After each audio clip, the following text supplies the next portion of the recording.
All right, today with me I have a friend of mine, a Rotarian friend of mine. This is Jamie Baisden.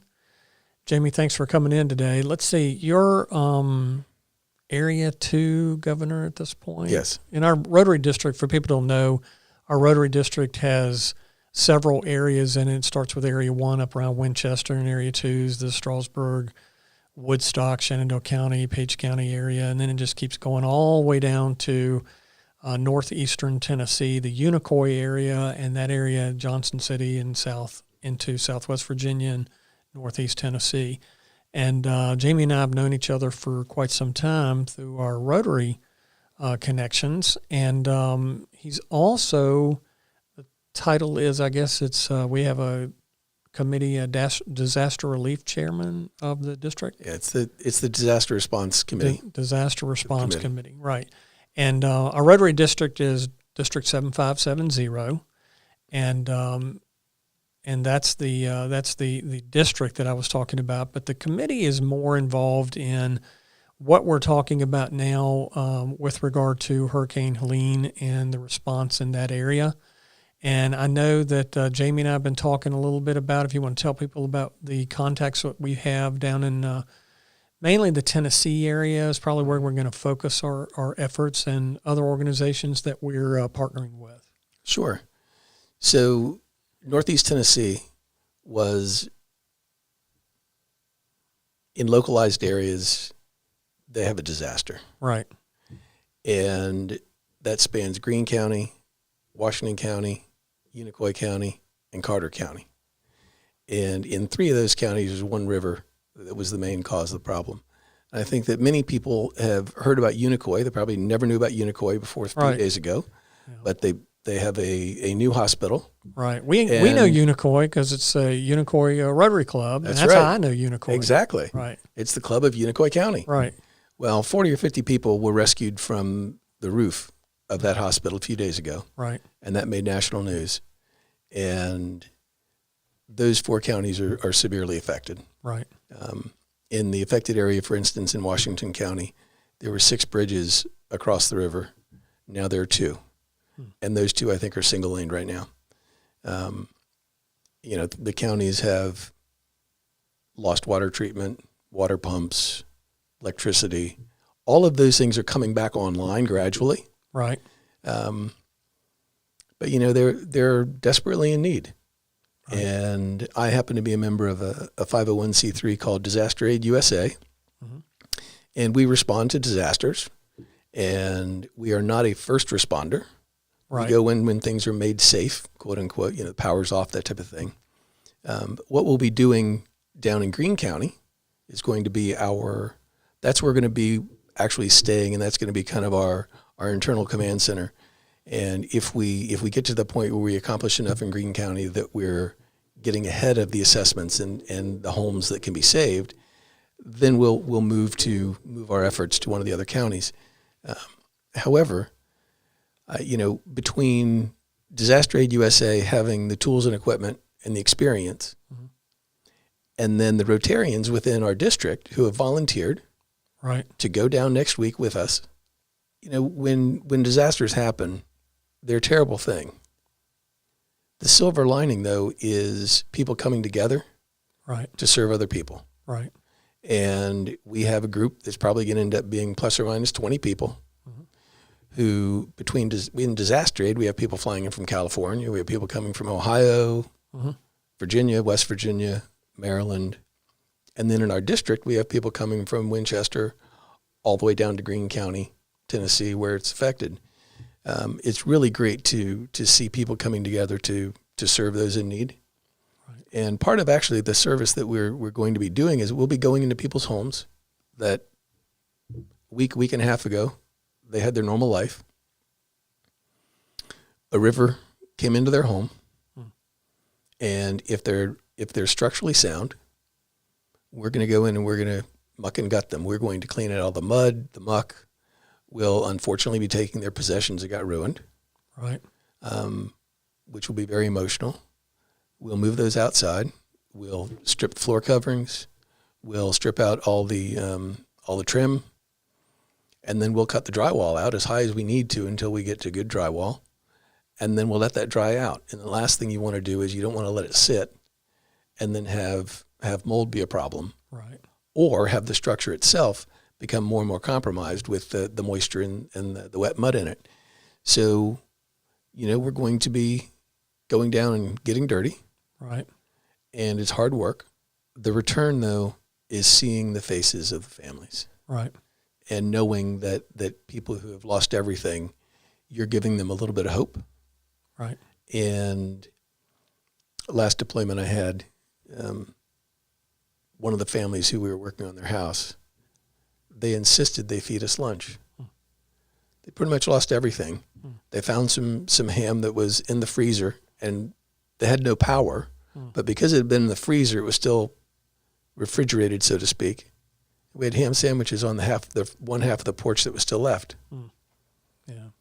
Well, I know I've got some younger staff and that are interested in going down and helping them with the relief effort, and they want to be part of something that's bigger than they are. And it's unfortunate that these things happen, but it is also, from a training aspect, we look at this as, these things can happen in our community. And if you can go somewhere and be a part of the response to that area, then you have an understanding of what will need to be done in your area if it happens in your area. And they can be part of something that's bigger than them. I think that's very astute in that if we look at this, whether it's Disaster Aid as a group or whether it's the district, the Rotary District as a group, responding to any disaster outside our area is exercising muscles that we haven't used locally very much. And this particular disaster is one that is affecting much of Virginia and much of our district because of the mountains and valley and intense water. That's where we have a problem. But I'm hoping that when we're done responding, what we have created locally here in our area is the knowledge that this can happen anywhere. And if we train, if we think about it, if we work on it, if we're prepared, then we can serve our local community in the same capacity that we're going to serve the Greene County community. So I think that there's a lot to be said for learning, and for experiencing. When you're responding to a disaster, this is something that wasn't planned. It's at the level that it's catastrophic. If you don't exercise those muscles first, you're not going to be able to respond. So I think this is a great thing for people in our area going down, and I think it's actually a testament to what you're trying to do here in the sheriff's office. That you got together with your employees and basically said, "Who wants to go?" And I commend you for that. Well, thanks, Jamie. I appreciate it. And I appreciate everything you do for Rotary and our district as well. And one of the things we want to make sure we've talked about, there's different avenues that people can, if they can't support it by going somewhere, they can support it financially.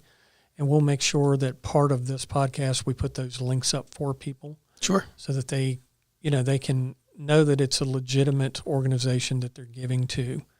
I know the Rotary Foundation has done that in the past, and I know some of our local clubs have 501c3s as well.